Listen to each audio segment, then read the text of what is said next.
Forced to choose pronouns? Returned/refunded. Completely disappointed in such a AAA release title. I can't even get past the tutorial because the game freezes any time someone starts any dialogue.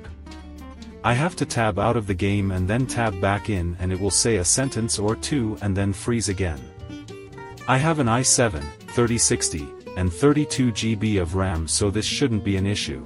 The best game of 2006. Modders will fix it, is enabling this behavior of releasing half-made games. It's honestly amazing to me that the same people who gave me characters I liked and who are known way beyond the scope of their games made this game and filled it with the absolute most bland characters I've ever seen in a game of this scale. Not a single member of Constellation is interesting. I never once cared about anything they do or are involved in, and I honestly hope at some point Sam is violently depressurized out of an airlock. And that's just the companions, never mind the actual characters in the quests. The people who the game wants you to believe are these cutthroat executives or evil space pirates are barely capable of hurting anyone, it seems. Spoilers from here, but you shouldn't care. If you operate strictly on how it's written, the Crimson Fleet is a group of slightly antagonistic friends who would be more likely to go out shoplifting than raiding and murdering people for their ships. They don't talk or act like a group of notorious pirates should. Hell, through the actions of the player, you can expose some weasel who wants to kill the fleet's boss, and instead of executing him he just lets him go. You can help them fight SysDef, this supposedly elite police force that behaves more like a group of well-armed mall cops, but it hardly matters. I did the Crimson Fleet questline almost right from the start, and I've only seen one group of them in the wild that weren't milling about in abandoned factories or science outposts.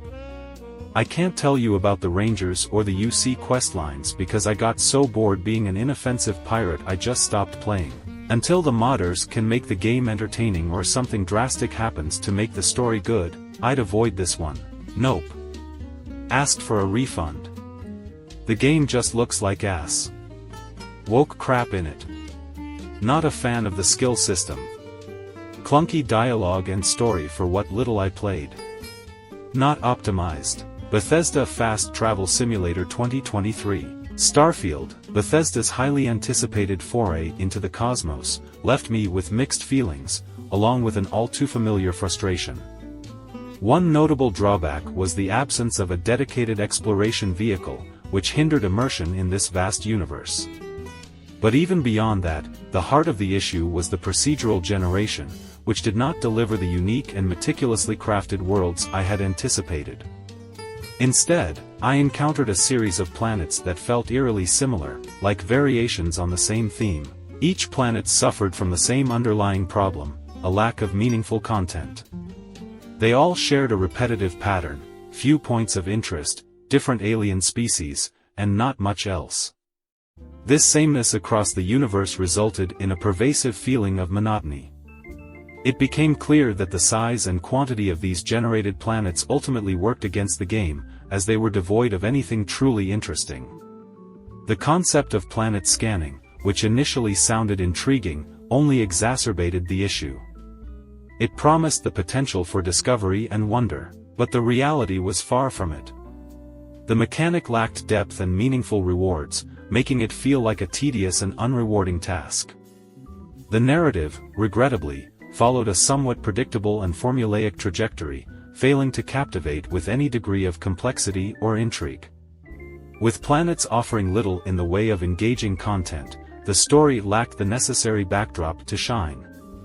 Combat mechanics also fell short of expectations, lacking the fluidity and dynamism I had hoped for, making engagements feel somewhat tedious. My greatest frustration, however, stemmed from the lack of meaningful impact on the story, the environments, or the universe itself. The storytelling felt basic and bland, with my actions appearing to have limited bearing on the outcome, outside of a handful of select dialogue options. In addition, the AI, as usual, left much to be desired, failing to offer the depth and immersion that could have elevated the overall experience. Bethesda's knack for crafting worlds is undeniable, but in the case of Starfield, the sheer size and number of generated planets seemed to work against the game. resulting in a universe that felt eerily repetitive and devoid of anything truly captivating. In essence, Starfield offers an ambitious journey within a universe that lacks the depth, variety, and richness that could have set it apart. This stands out in an era where other RPGs are demonstrating that extensive procedural content, without thoughtful curation, can lead to vast but ultimately uninteresting settings. This game is so hit or miss I'm not sure what to think of it. Part of the time I enjoy it and in other parts I find myself bored and uninterested. The graphics are okay, but the gameplay feels old and I find myself skipping through conversations. The exploration portion of the game is lacking. It's a space game where I don't seem to travel in space.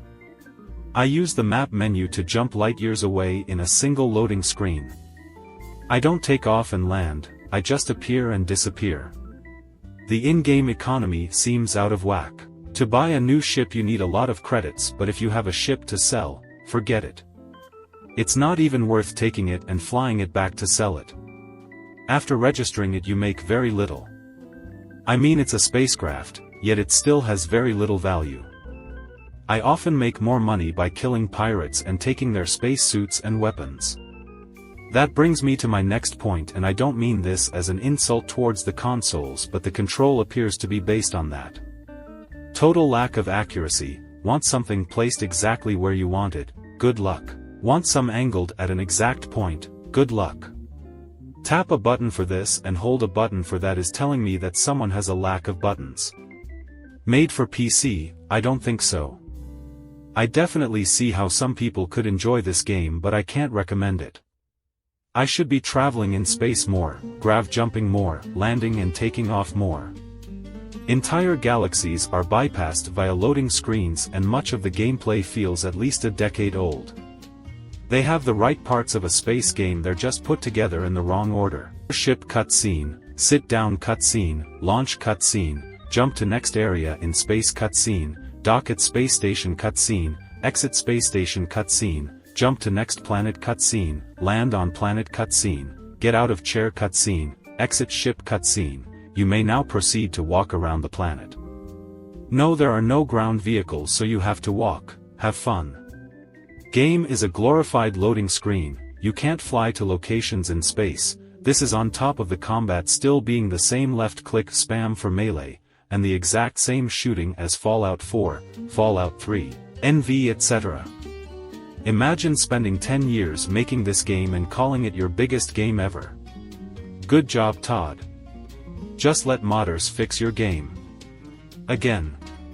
Oh yeah, the performance is horrible, the textures are trash and there isn't even an FOV slider. Like I said, good job, Todd.